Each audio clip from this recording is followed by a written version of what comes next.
भगवते वासुदेवाय।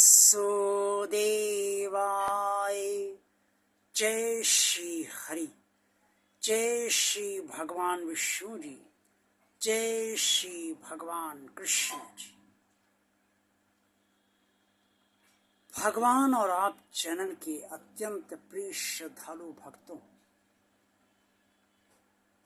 आज की वीडियो में मैं आपको ये बताऊंगा भगवान श्री कृष्ण की असीम अनुकंपा से कि जीवन में ध्यान का क्या महत्व है और ध्यान के क्या लाभ होते हैं। कुरुक्षेत्र के मैदान में भगवान श्री कृष्ण ने अर्जुन को ध्यान योग के बारे में बहुत विस्तार से समझाया है और अर्जुन के जरिए समस्त मनुष्यों को ये ज्ञान दिया है कि ध्यान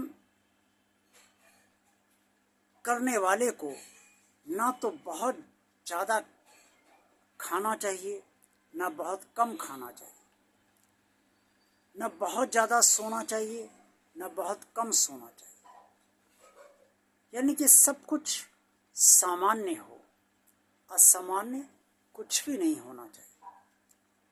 ये इसलिए उन्होंने कहा क्योंकि अगर पेट बहुत ज़्यादा भरा होगा तो ध्यान नहीं करा जा सकेगा, और अगर पेट भूखा होगा, भूख लगी होगी, तो भी ध्यान संभव नहीं होगा।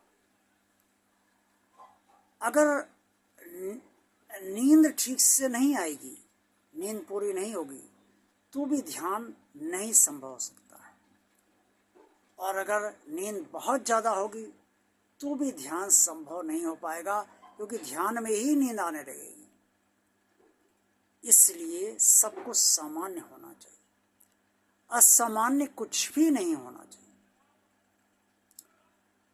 ध्यान के लिए भगवान श्री कृष्ण ने ये भी कहा है कि मन नियंत्रण में होना चाहिए, और उन्होंने ये भी कहा कि जिस तरीके से कछुआ समस्त अंगों को समेट कर चलता है, वैसे ही एक ध्यानी को भी अपने समस्त इंद्रियों कर्मेंद्रियों को अपने अंदर स्थित करते हुए, स्थिर रखते हुए ध्यान करना चाहिए। भगवान श्री कृष्ण ने ध्यान योग की महिमा अर्जुन को स्पष्ट तौर पे तरह तरह से समझाई है, और उन्होंने स्पष्ट तौर पे ये बताया है कि ध्यान करने से मनुष्य का कल्याण अवश्य होता है। अब ध्यान कहाँ किया जाए?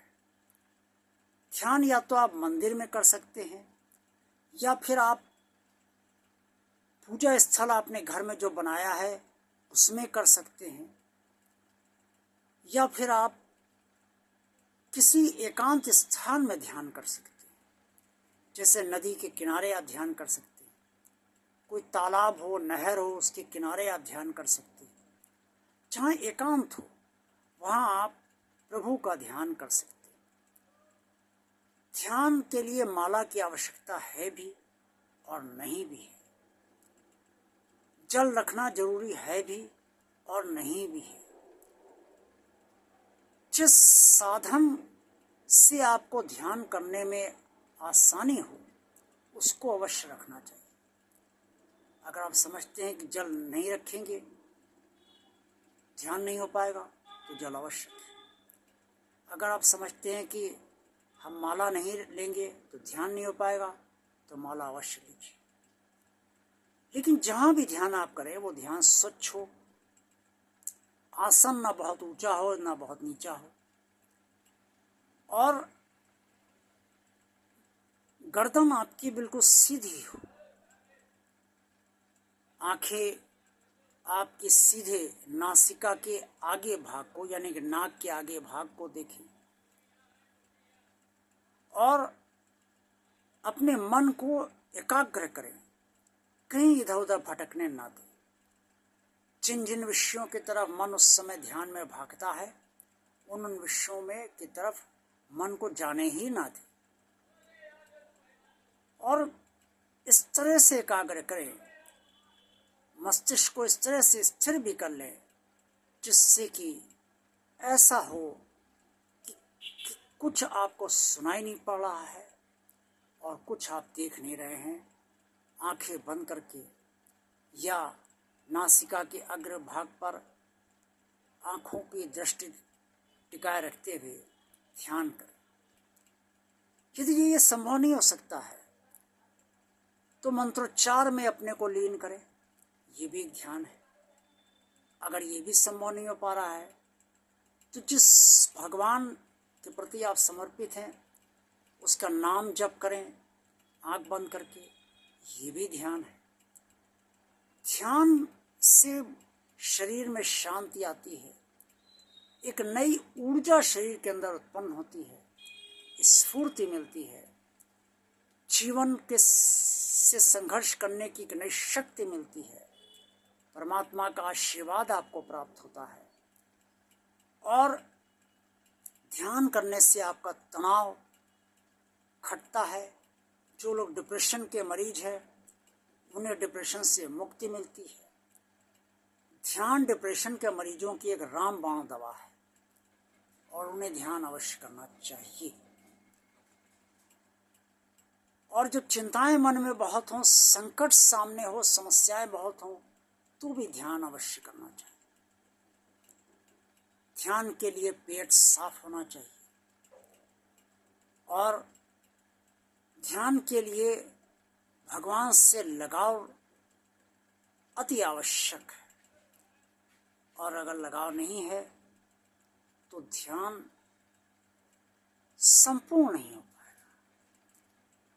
इसके लिए भगवान का भजन चाहे आप पहले गा लें, गुनगुना लें, तब ध्यान करें। थोड़ी सी पूजा पाठ जिससे करते हैं वो कर ले, फिर ध्यान करें। जिस तरह से ध्यान में मन लगे उस तरह से ध्यान करें। लेकिन ध्यान आप जितना करेंगे उतना ही आपको जीवन में लाभ होगा और उतना ही जीवन आपका सरलता से चलता रहेगा। आज का वीडियो आपको अच्छा लगा है तो इसे लाइक कीजिए। भगवान और आप चैनल जिन श्रद्धालु भक्तों ने अभी तक सब्सक्राइब नहीं किया है वो इसे भगवान का कार्य आगे बढ़ाने के लिए, भगवान कार्य चलता रहे, इसके लिए सब्सक्राइब अवश्य करें। इस चैनल को ज़्यादा से ज़्यादा लोगों को शेयर कीजिए। कमेंट्स बॉक्स में आप सब जो कुछ भी कहना चाहे अवश्य कहिए। देखते रहिए भगवान आप चैनल, आप सबका कल्याण। ओम नमो भगवते वासुदेवाय। जय श्री हरि, जय श्री भगवान विष्णु जी, जय श्री भगवान कृष्ण जी।